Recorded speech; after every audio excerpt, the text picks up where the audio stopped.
Welcome to G Fun Facts Online. Today, we are traveling to the sun-baked, arid scrublands of East Africa. If you look out across the hardened soil, it seems barren. The ground is baked so hard that almost no mammal can penetrate it. But beneath our feet lies a world as alien to our own as the surface of Mars. It is a world of pitch darkness, stifling heat, and an atmosphere so toxic it would leave a human gasping for air before collapsing into unconsciousness. Yet here, in these subterranean cities, thrives one of the greatest biological paradoxes on Earth: the naked mole rat, or Heterocephalus glaber. To the uninitiated eye, they are undeniably grotesque. They look like wrinkled, buck-toothed sausages of pink flesh scurrying blindly through the dirt. But to the scientific community, they are nothing short of miraculous. These creatures have evolved to break almost every rule of mammalian biology. They feel no pain from acid. They defy the normal laws of aging. They are virtually immune to cancer. And, perhaps most astoundingly, they can survive in conditions of oxygen deprivation that should, by all accounts, be fatal. This episode is a deep dive into the naked mole rat's hypoxic haven.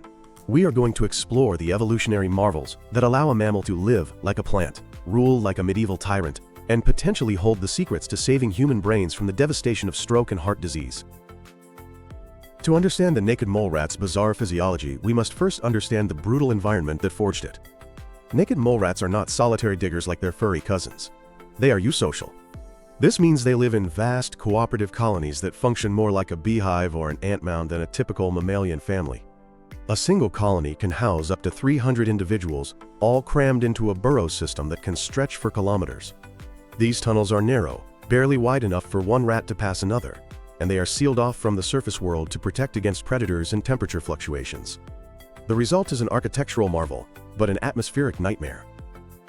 With hundreds of animals breathing, eating, and excreting in a sealed underground space, the air quality deteriorates rapidly. In the deepest nest chambers, where the colony piles together for warmth in a writhing mole pile, the oxygen levels can plummet to frightening lows. Consider this: the air we breathe at sea level is approximately 21% oxygen and 0.04% carbon dioxide. In the crowded sleeping quarters of a naked mole rat burrow, oxygen can drop to 10% or lower, while carbon dioxide levels can soar to 100 times that of surface air. For a human, this environment would induce panic, disorientation, and eventually death from carbon dioxide poisoning or hypoxia. For the naked mole rat, it is simply home. This crowding is not accidental. It is a survival necessity.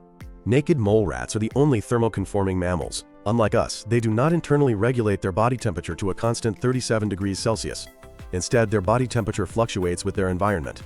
To stay warm in the cool depths of the soil, they must rely on the collective body heat of the colony. They sleep in heaps, sharing warmth, which further depletes the local oxygen supply. They are effectively trapping themselves in a hypoxic oven of their own making, a lifestyle that has driven millions of years of extreme evolutionary adaptation. The most groundbreaking discovery regarding naked mole rat physiology, and the one that has medical researchers scrambling for answers, is their ability to survive anoxia, which is the total absence of oxygen.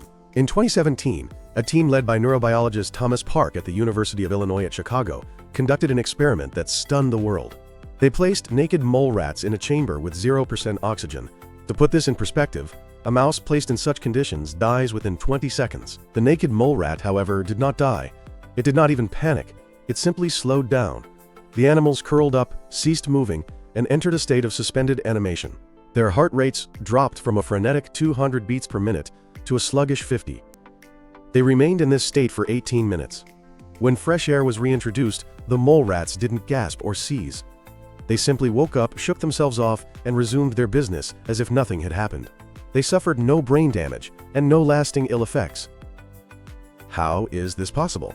The answer lies in a metabolic magic trick that was previously thought to exist only in plants. All mammals run on glucose. We inhale oxygen to burn glucose and create energy, or ATP, for our cells. Without oxygen, this process fails, and toxic byproducts like lactate build up, quickly killing cells.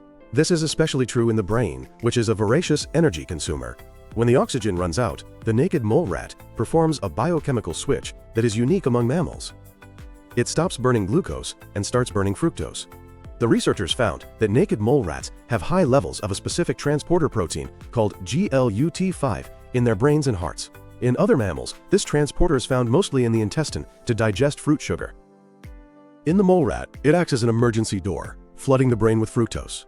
Once the fructose is inside the cell, an enzyme called ketohexokinase breaks it down. This pathway allows the creation of energy without the need for oxygen. It is less efficient than the standard oxygen-glucose engine, but it is enough to keep the pilot light of life burning during a crisis. Essentially, when the lights go out, the naked mole rat turns itself into a metabolic plant. It accesses a pathway that nature usually reserves for vegetation, allowing it to hunker down and wait out the bad air until it can move to a more ventilated tunnel. The fructose switch is the emergency backup generator, but the naked mole rat also has a highly tuned engine for everyday hypoxic living. The secret flows in their veins. Hemoglobin is the molecule in red blood cells that grabs oxygen from the lungs and ferries it to the tissues. In most mammals, hemoglobin needs to be loose enough to let go of the oxygen once it reaches the muscles and brain.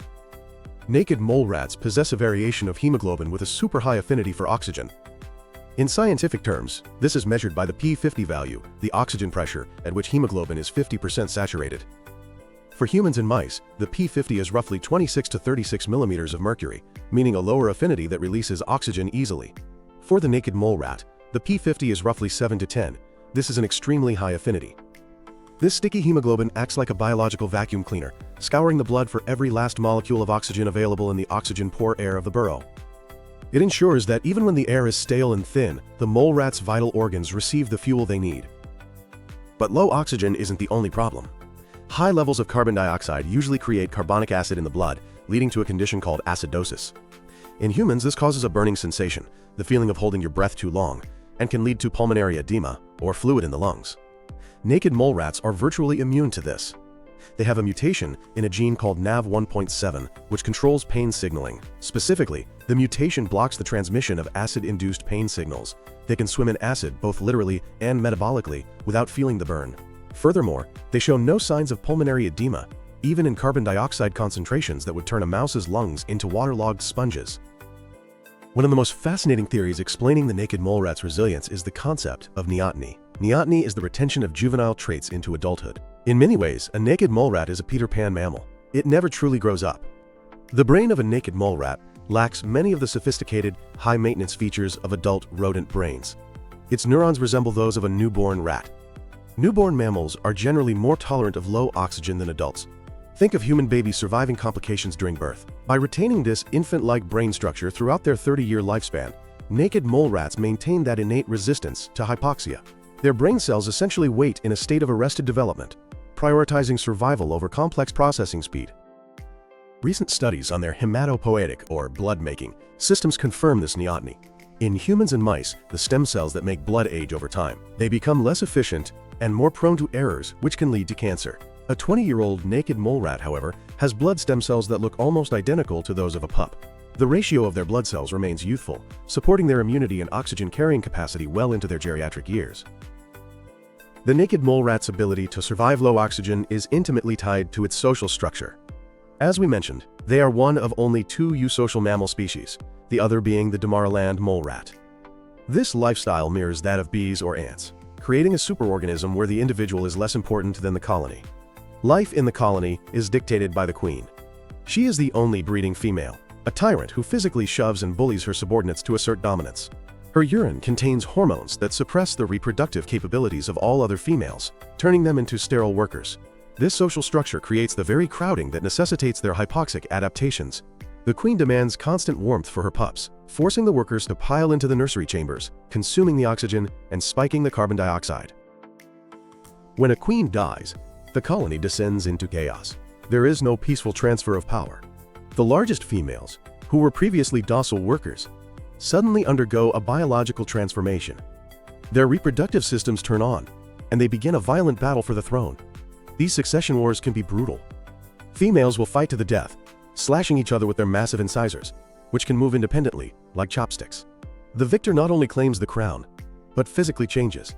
Her spine lengthens, her body expands to accommodate massive litters, and she becomes the new dictator of the oxygen-starved city. In the pitch-black tunnels, vision is useless. Smell and sound are everything. Research from the Max Delbruck Center has revealed that naked mole rats possess complex vocal dialects. Every colony has a specific accent to their chirps. This dialect is determined by the queen and learned by the pups. It serves as a critical shibboleth, a way to distinguish friend from foe. If a mole rat from a rival colony digs into the burrow, the sentries will instantly recognize the wrong accent and attack. This xenophobia is extreme, Intruders are usually killed immediately. The colony is divided into castes based on size and function. You have volcanors, the rats who kick dirt out of the surface holes, creating the characteristic mounds. You have soldiers, large males who defend the tunnels from snakes and intruders. And you have workers, smaller rats who dig tunnels and care for pups. Perhaps the most humble role is that of the toilet cleaner. Naked mole rats are fastidious. They have designated toilet chambers. Specific workers are tasked with managing this waste. Crucially, the colony engages in coprophagy or eating feces. While this sounds disgusting to us, this practice allows them to maximize nutrient absorption from their fibrous tuber diet. Importantly, it transfers the colony's unique scent and gut microbiome to every member. It is the glue that holds the social immune system together. So why should we care about a buck-toothed, hypoxic, poop-eating rodent? Because the naked mole rat has solved biological problems that kill millions of humans every year. Let's look at stroke and heart attacks. A stroke occurs when blood flow to the brain is blocked, starving neurons of oxygen. In humans, these neurons die within minutes. The naked mole rat's fructose switch offers a tantalizing roadmap for treatment. If we could trigger a similar metabolic pathway in the human brain during a stroke, specifically by activating the GLUT5 transporters and KHK enzymes, we might be able to buy patients hours of time before permanent damage occurs. Researchers are currently investigating drugs that could mimic this effect, essentially putting the human brain into a temporary mole rat mode during cardiac arrest or stroke surgery. Then there is cancer and aging. Naked mole rats live up to 30 years, nearly 10 times longer than a mouse. They almost never get cancer. Their cells have a mechanism called early contact inhibition, where they stop dividing as soon as they touch another cell, preventing tumors from forming. Understanding the genetic basis of this arrest could lead to revolutionary cancer therapies. We must also consider pain management. Their inability to feel acid-induced pain due to the NaV1.7 gene mutation is a major area of study for chronic pain relief. Developing painkillers that target this specific pathway could provide relief for burn victims or those suffering from inflammatory diseases without the addictive side effects of opioids. The naked mole rat is a creature of extremes. It is an animal that has retreated from the light to conquer the dark. In doing so, it has shed the fur, the sight, and the metabolic fragilities of its surface-dwelling kin. It has turned a suffocating toxic dungeon into a thriving civilization. It has traded individual freedom for the safety of the collective. It has unlocked the secrets of eternal youth and metabolic flexibility. In the end, these hypoxic havens are not just holes in the ground. They are evolutionary laboratories.